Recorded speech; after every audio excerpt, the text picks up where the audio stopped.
I'm Kimberly Prather. For the first time in 2 years, the ACU Wildcats will play a regular season game after a loss. I'm Grant Boone. That Buffalo Stampede's in the rearview mirror. Straight ahead, a first-place tussle tonight with those Texans of Tarleton State. Get your purple on. It's the Chris Thomsen Show. On two, next.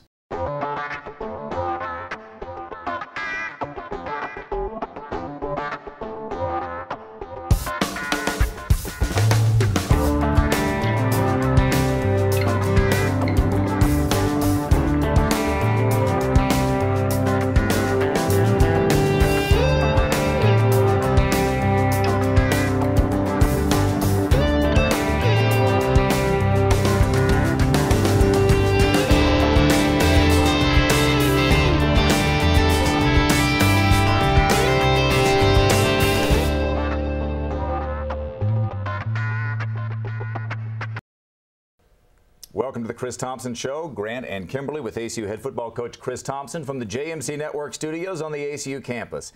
The Wildcats coming off their first regular season loss in exactly 2 years. West Texas A&M rallied in the fourth quarter to rain on ACU's homecoming parade, 32-21 the final. All right, Coach, you played some professional baseball. When I think about that sport, I think about the fact that you can't get too up or down after wins or losses because you're going to play the next night in most cases.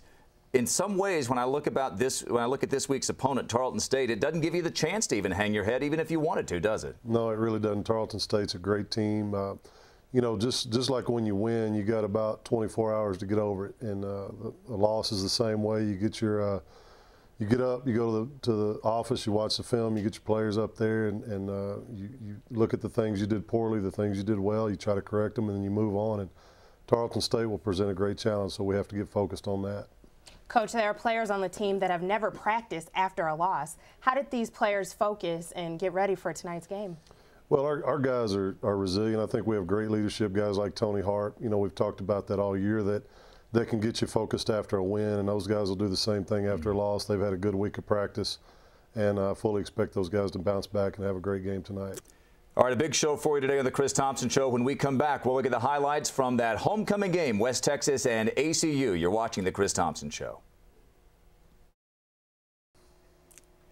Welcome back to the Chris Thomsen Show. Time to look at highlights from last week's homecoming game, ACU against West Texas A&M. And in the lead up to the game, Coach, you kept saying these Buffaloes, forget the 2-5 record.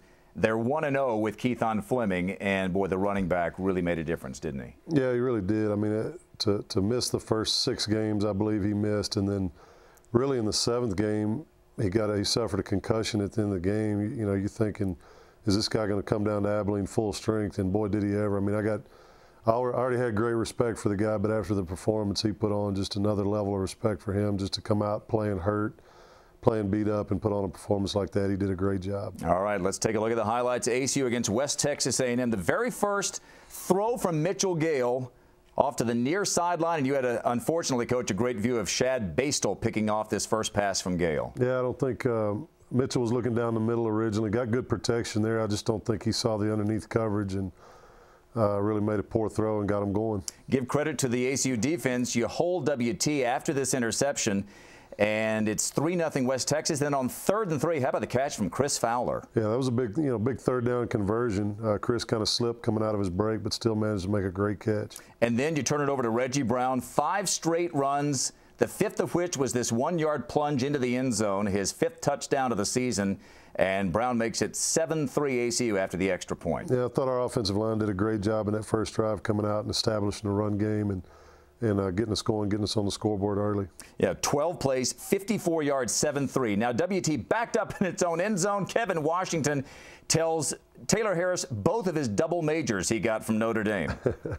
Yeah, Kevin comes free on a blitz there, and I don't think Taylor ever saw him. Had his eyes down the field, and just a great hit, and a credit to Taylor's toughness. You see him there. He was able to come back. I think made a big third down throw on the next play to get him out of a bad territory here. Yeah, good segue here. 3rd down and 12. This is a huge play, one of the biggest plays of the game. 3rd and 12 from their own 3. Not only the 21-yard gain, but 15 more after a face mask penalty was assessed. Obviously, you want to pin them down there. They were, I believe, going against the wind. Just let them out of a hole there. And again, the kid stepped up, a tough play, made a good play there to get him out of a bad situation. Well, eventually your defense holds and forces a punt, but then Tim Cowdery earning Special Team Player of the Week honors in the Lone Star Conference South, in part because he was able to down this punt with a little help from his special teams coverage unit at the 1-yard line.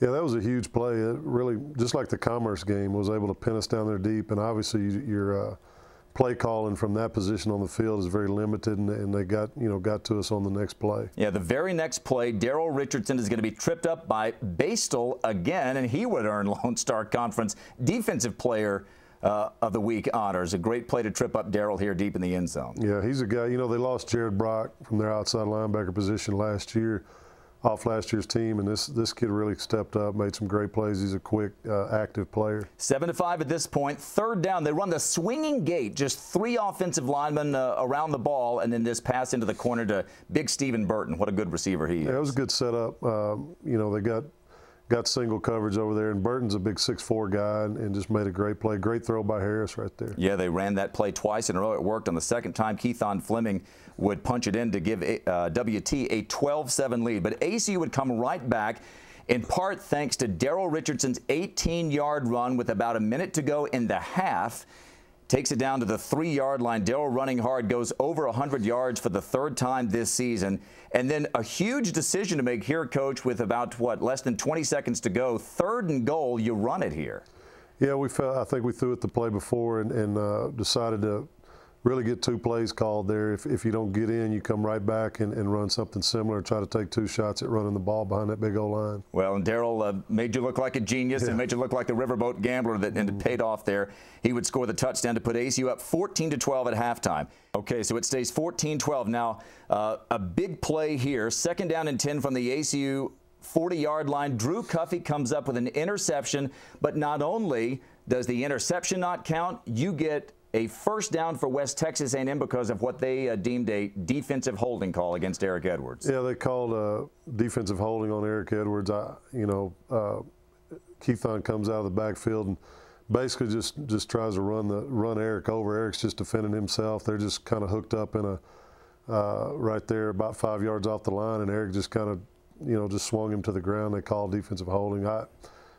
Poor call in my opinion, but that's the way it goes. And there were some weird calls for both teams in this game. And then here's a great call from Don Carthel's team.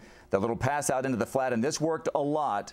Harris to Fleming for a screen, untouched into the end zone, and WT had the lead 18-14. Yeah, Keithon showing not only can he run, he can catch the football. He's a great receiver out of the backfield. And hit us a couple times on that play. They failed a 2-point conversion, so it is 18-14 ACU. Trailing by 4, but again, Coach, for the 3rd time as you fall behind, you answer. Here's Daryl again, 23 yards on 3rd and 1. Yeah, that was a 3rd and 1 play, and Daryl didn't see anything inside and managed to bounce it out and got a big play, and that kept us going.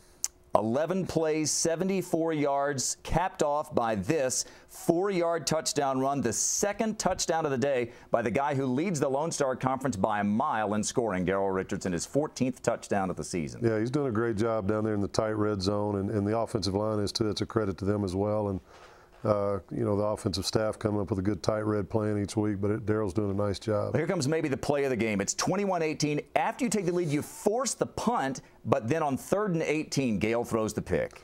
Yeah, that was a huge play. We had a little miscommunication and protection. You see it right there. The D tackle on the left just comes through and hits Mitchell as he throws it, and it takes enough off the throw where they can pick it off. Well, they get it on the ACU 29-yard line. It still takes them 7 plays, but finally, Keithon Fleming, his 3rd touchdown of the day, runs it in there. At that point, it is a 25-21 game. After ACU goes 3 and out, West Texas A&M takes over about 6 minutes to go. 3rd down and goal, and this pass interference call against Amari Jordan. Yeah, coming off after they score, we don't get anything going on offense. That really hurt us. And then thought we had a chance to hold them here. DeMaria gets called for the interception, and then they score after that. Well, then it's still, again, you hold them on the next 2 plays, time running out inside 3 minutes, and then finally, in some ways this was fitting, Harris to Fleming for the nail in the coffin here. Yeah, that was another big play. Just, again, Keithon showing his ability to catch and run and finishing off the run nicely there. 32-21 the final. Again, what do you take out of that game after a win or a loss? I know you try to keep an even keel. Well, the biggest thing is just that we didn't execute. We didn't do what we do as well as we should have, and WT had a lot to do with that. They had a great performance. Their D-line played well, but the biggest problem was just the interception down on our end, and we didn't protect. That's the bottom line. So you take from it in close games like we're going to play the rest of the season. You got to execute. You got to do what you do well. First time in 2+ years that your team does not force a turnover. You lose the turnover battle 2-0, and you fall 32-21. Well, it was a great week overall on the ACU campus for sure. A homecoming on the Hill. When we come back at the Chris Thomsen Show, we'll take a look back at a Texas homecoming with Willie and the gang and get to know a couple of Houston linebackers making names for themselves on that ACU defensive team. We're coming back with the Chris Thomsen Show in just a moment. Welcome back to the Chris Thomsen Show. Last week was homecoming on the ACU campus, and there are many events bringing excitement off the football field. Jimmy Jackson shows us the sights and sounds of homecoming 2009.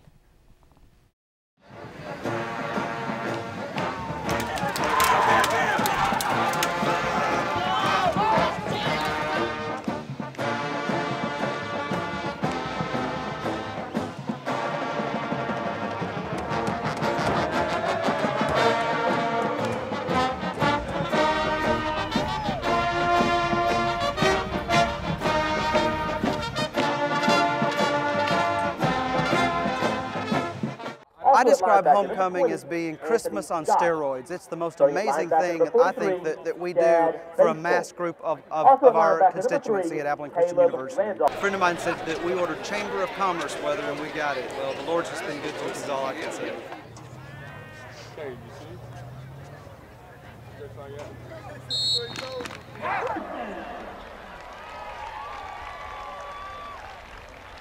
You give me everything you got from your heart right now.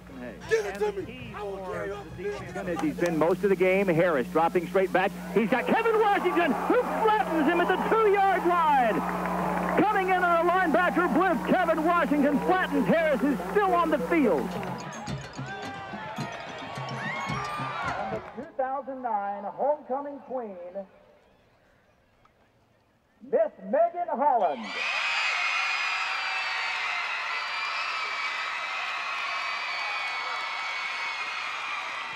I'm shocked. I'm so shocked and really excited.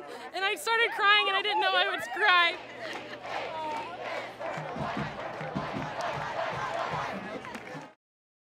Despite last Saturday's struggles against West Texas A&M, ACU defense has been dominant, and for many reasons.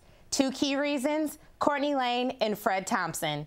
And this week's On the Grid, I sat down with both of them, where we talked about the powerhouse defense and what ACU football means to them. Coach T called me up one day and asked me did I know about Abilene Christian University, and I had no clue about Abilene Christian. I never heard of it, and came on my visit, and me and my mom sat down and talked, and she wanted me to come to ACU, so that's how I ended up here.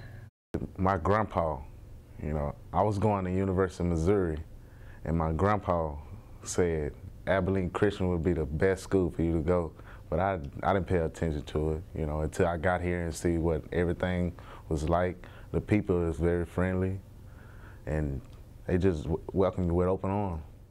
I think I got a pretty strong relationship with Courtney because, even though we both from Houston, I didn't know him back then, but since we got up here, we've been knowing each other for a little while, and our relationship got stronger. And like I said, I know when it comes down to it in the game, I know he's going to give his all, 100% every time, every play. Fred Thomsen, he's a pretty cool guy. I like playing with him. I like being on the opposite side of the ball. I know he play hard. He going to take care of his business. Getting Defensive Player of the Week, I'm not a type of guy where it's just all about me. It's really a team game. I'd rather my team have defensive team of the week or defensive team of the year, not just one certain player. We being successful now in our season, even though we took a loss this past weekend, but we're gonna come together and get everything fixed. But I'm loving it. Fred and Courtney will play a big role in tonight's game against one of the top rushing attacks in the country.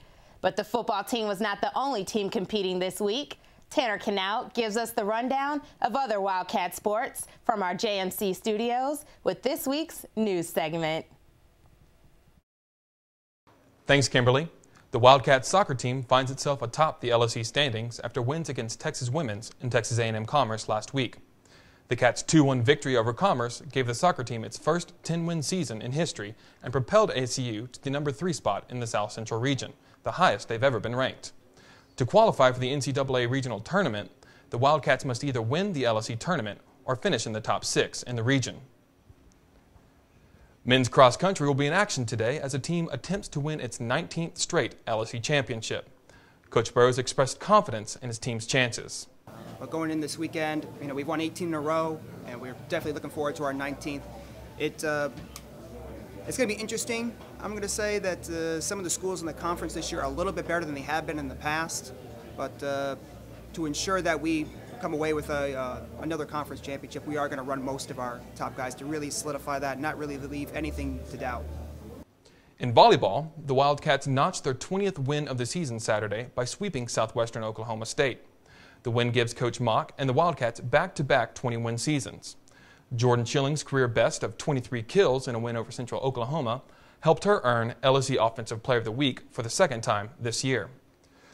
Former Wildcat Johnny Knox continues to make big plays for the Chicago Bears as he scored another touchdown last week. Knox leads all NFL rookies with 4 touchdowns, including a 102-yard kickoff return. Sunday will be a special day for ASU as 3 former stars will face off against each other. When the Bears and Cincinnati Bengals meet, Dr. Royce Money and Athletic Director Jared Mosley will make the trip to Cincinnati to watch Daniel Manning, Johnny Knox, and Bernard Scott play against each other. When the Chris Thomsen Show returns, Grant, Kimberly, and the coach will talk about today's game against Tarleton State. Stay tuned for the Chris Thomsen Show. Back with the Chris Thomsen Show, let's take a look at the Lone Star Conference standings. And, Coach, there you see that 4-way tie for first place, including our opponent tonight, Tarleton State. Yeah, we talked all year about this South race, especially just how tight it's going to be, and it's shaping up that way with us and Tarleton battling for that first place spot, and then Kingsville and Angelo still alive there too. So, and then Midwestern's very much in it with just 2 losses. And you see the North Division standings there as well. Let's take a look at the regional rankings. These began a couple of weeks ago. These are the rankings, with all the talk about number 1 last week. These are the rankings that every team cares about because these will determine which teams go to the playoffs. And as you look at the top 10 in the regional rankings, Coach, we see 5 South Division teams for the Lone Star Conference in the top 10. Yeah, it speaks to the strength of our conference, and it's really hard. I think it's hard when you get to playoff time after you've been through that gauntlet. Whoever makes it out, it's pretty tough. It's physically it's tough on you, mentally it's tough on you, but it'll I think it'll shake out in the next couple weeks, and I think whoever comes out of that will be ready for the playoffs. ACU drops from 1st in the regional rankings to 4th, top 6 at season's end after the final regular season game will advance to the playoffs. Was 4th about what you were thinking you would wind up? Probably so. That's about right. I think our strength of schedule with Northwest Missouri, as long as Northwest Missouri is sitting up there at the top or close to the top, that'll really help our strength of schedule. So, that's about what I thought about 4th. And again, what we know for sure at this point, with all the vagaries of how those rankings work, that if you keep winning, good things are going to happen for your team. Yeah, really, people ask, what if this, what if that? It really doesn't matter. You just have to go play and do the best you can and win those games. You win those games, everything will work out fine. Of course, winning those games is tough when you have an opponent like tonight. Let's take a look at Tarleton State's Texans by the numbers.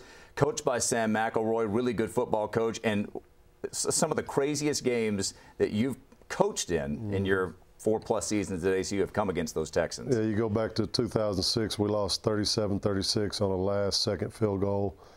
A game where we botched a couple of extra point attempts that really cost us the game, and then the 70-63. The last time, 2 years ago, we had lost to West Texas, and having to bounce back and go down there in 70-63 game, just unbelievable. So we've had some great matchups and some great games, and it's a rivalry that we expect to continue.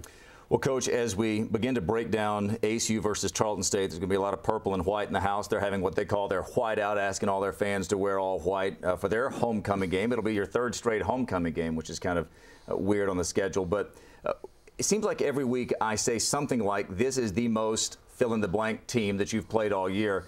When I look at Tarleton, I think this is the most balanced offense that your team has faced all year. Agree, disagree? Yeah, I would agree with that. You know, their quarterback, it was the same quarterback who 2 years ago threw 6 touchdown passes against us.